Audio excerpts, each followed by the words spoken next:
salut à toutes et à tous, c'est Tonino. Aujourd'hui j'essaye une Kawasaki ER6N.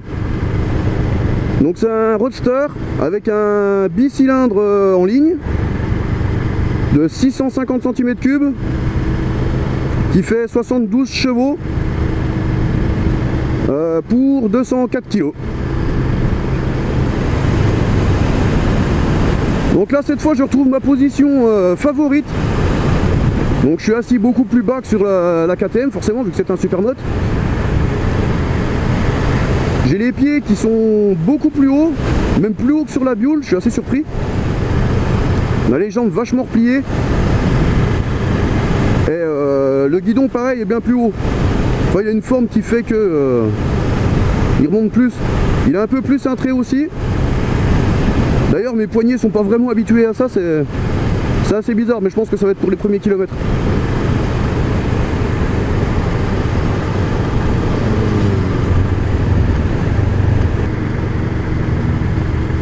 Bon, pour celle-là par contre on va pas entendre de bruit du tout.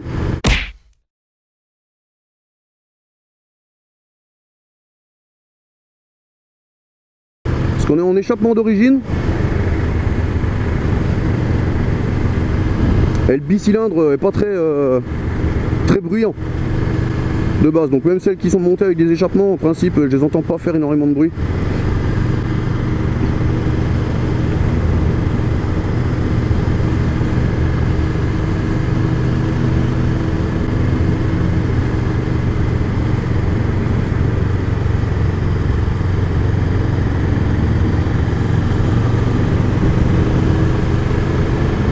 Bon, on va voir un peu ce que donne la maniabilité sur des routes un peu sinueuses. Mais déjà les premiers ressentis comme ça, ça a l'air vachement maniable. Tu vois, c'est déjà plus lourd que la KTM, mais on ressent pas tellement la différence de poids.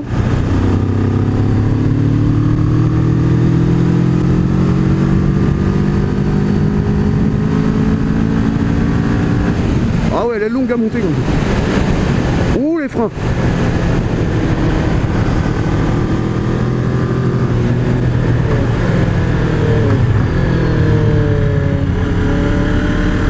La prise d'angle est pas dégueu.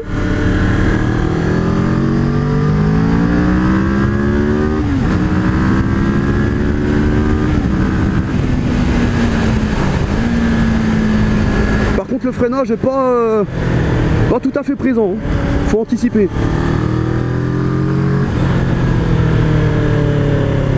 Le freinage pour l'avant on est en double disque avec de l'étrier 4 pistons. Mais le mordant est pas franchement ouf.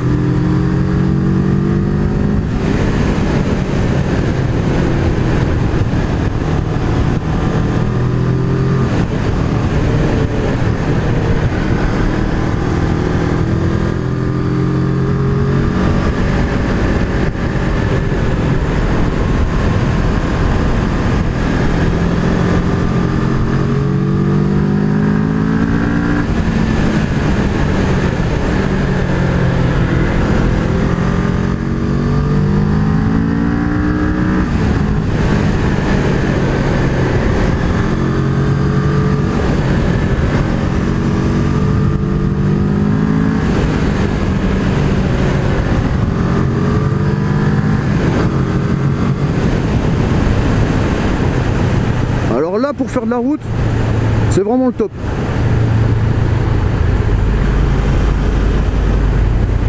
Que ce soit pour un voyage, aller faire de la grande route, voire même de l'autoroute, je pense que ça doit pas être chiant avec.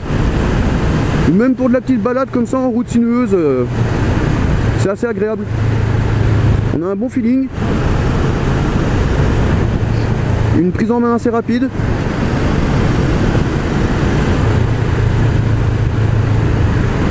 D'ailleurs c'est un peu pour ça que les débutants prennent souvent ces motos là. On les voit souvent sur des ER6. D'ailleurs elles sont bridables en A2.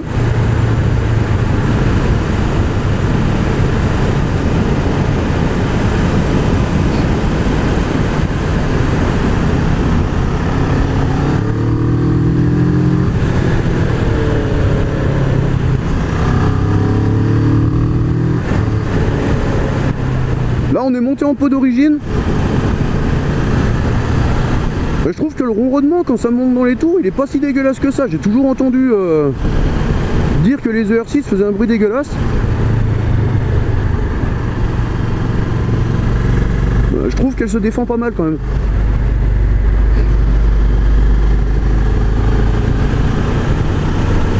Alors pour ceux qui voudraient acheter un ER6 ou qui en ont un, qui voudraient changer l'échappement, faut savoir que l'échappement il est en un seul morceau, hein, des collecteurs jusqu'au silencieux, c'est un seul bout, donc on change tout. On peut pas, comme sur beaucoup de bécanes, changer juste le silencieux, c'est un seul morceau. Donc ça coûte un peu de rond. Ouais, elle a un comportement qui est vachement rassurant. Dans les virages on se sent bien, on n'a pas l'impression qu'elle peut nous faire des surprises. C'est vraiment plaisant. Bon, je disais du freinage, mais au final on s'y fait assez vite, hein. On apprend bien à anticiper puis à freiner un peu plus fort.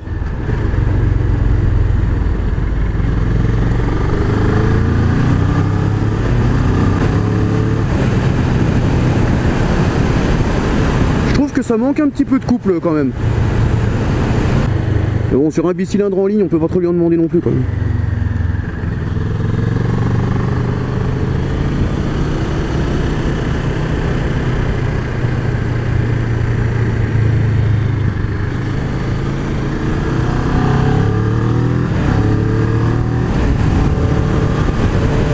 Par contre, dès qu'on l'a fait monter dans les tours, ça roule bien. En fait, avec le bicylindre en ligne, on a un juste milieu entre le... Putain, à chaque fois je cherche la 7ème. On a un juste milieu entre le couple du moteur en V et l'allonge à haut régime du 4 cylindres en ligne. Ça fait un petit mix des deux.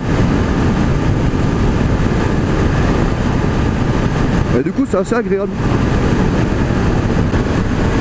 Alors là c'est là qu'on sent la différence avec le Supermoto. C'est que je roule à 90 et j'ai pas spécialement envie d'allumer comme avec le Supermoto.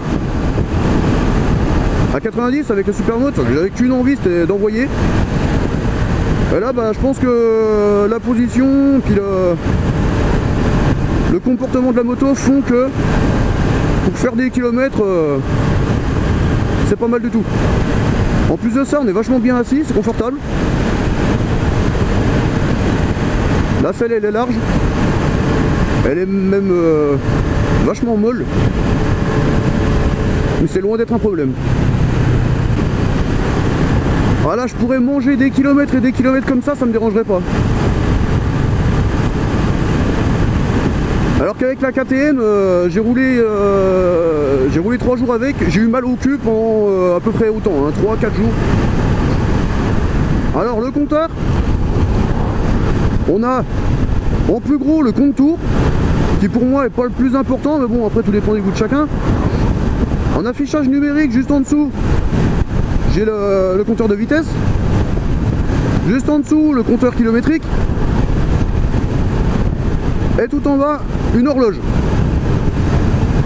Sur la gauche on a la jauge à essence qui descend très peu, avec juste à côté un petit voyant écho. Donc je sais pas exactement ce que c'est, tout ce que je sais c'est qu'il s'éteint si je fais une grosse accélération, enfin une grosse, on se comprend. Et il se rallume quand je relâche l'accélérateur. Alors je sais pas ce qui se passe exactement quand ce voyant s'éteint, mais ça aura un rapport avec la consommation. Parce que là j'ai déjà fait quelques kilomètres, fait pas loin de 100 bornes avec. La jauge à essence descend pas. Donc à mon avis elle va pas tarder de descendre, mais la consommation est vraiment faible. Et là si j'accélère, hop, il s'éteint et il se rallume. Après, bon, les grands classiques, les clignotants, les pleins phares, le neutre, et après j'ai le témoin d'ABS et le voyant moteur. On n'a rien de plus, rien de moins. Je pense que c'est efficace. Personnellement, j'aurais aimé avoir une petite jauge de température quelque part, parce que j'aime bien garder un œil quand même sur la température de du liquide de refroidissement, enfin, voire même température d'huile aussi, ça me plaît. Mais bon, c'est pas spécialement nécessaire. Je pense que en cas de surchauffe, ça doit être le témoin de moteur qui s'allume, qui nous le dit. Pareil, j'aime bien l'animation du compteur quand on met le contact. Les commodos sont pas dégueux non plus, parce que souvent les motos, après ça dépend quelle marque et quel modèle, mais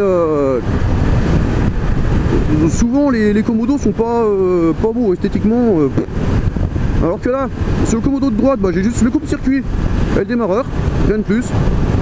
Et sur le commodo de gauche, bah, phare plein phare, clignotant, klaxon, j'ai l'appel de phare juste derrière là, et les warnings. Et alors ça c'est cool. Parce que j'ai pas eu l'occasion de conduire jusqu'à maintenant une bécane qui avait des warnings. En même temps, j'ai pas eu l'occasion de conduire beaucoup de bécanes. Il dit salut avec sa mobilette. Les rétros. La surface de rétro, je sais pas si c'est le minimum réglementaire ou un truc dans le genre, mais ils sont vraiment énormes. Enfin pareil, les bécanes que j'ai essayé jusqu'à maintenant, il me semble qu'il n'y en avait aucune qui avait les rétroviseurs d'origine. Du coup ça me paraît vraiment énorme. Je suis habitué à la Buell où ils sont comme ça de large. Alors là du coup c'est autre chose. Je vois bien. Bon, dans mes petits rétros je vois très bien aussi, mais c'est pratique, mais pour moi c'est pas beau. Ils sont de trop. Et je vois que sur le compteur aussi j'ai un petit témoin là, je sais absolument pas ce que c'est.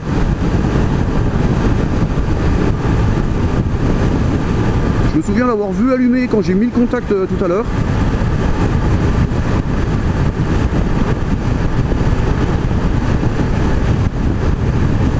Mais je sais pas du tout à quoi il sert. Bon, pour conclure cet essai, la Kawasaki ER6N, une moto très facile à conduire, qui est assez rassurante dans son comportement. On peut ouvrir les gaz sans se faire peur. On peut freiner sans se faire peur. Enfin, à moins de ne pas freiner assez et d'avoir peur de rater le virage, mais non, le freinage, je le critique, mais au final, après une bonne balade, je m'y suis bien habitué. Il suffit de l'anticiper et puis ça se passe bien. Donc comme je l'ai dit tout à l'heure, elle est bridable pour les permis A2. Donc les débutants qui voudraient un roadster simple pour se faire plaisir et commencer à prendre la moto, à se faire un peu la main, je vous la conseille. Après, j'ai pas essayé beaucoup de bécanes jusqu'à aujourd'hui, donc peut-être que plus tard, en essayant d'autres motos, en prenant un peu de recul, j'aurais changé d'avis, mais pour le moment, je pense que pour un débutant, c'est vraiment le top. C'est pas sportif.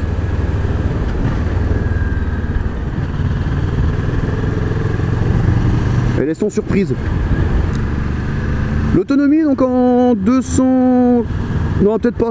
J'ai fait 150 km. J'ai perdu 2 barres sur la jauge. Donc je pense que les 400-500 sont faisables. Peut-être pas 500. Enfin, j'en sais rien. Mais bon, la consommation est vraiment, vraiment faible. Et ce petit logo là, Eco, il y est pour quelque chose. Alors si vous voulez m'expliquer exactement ce qui se passe avec ça, je suis preneur. Ah! J'ai de l'essence qui vient de se remettre dans mon réservoir. Serait-ce une moto magique?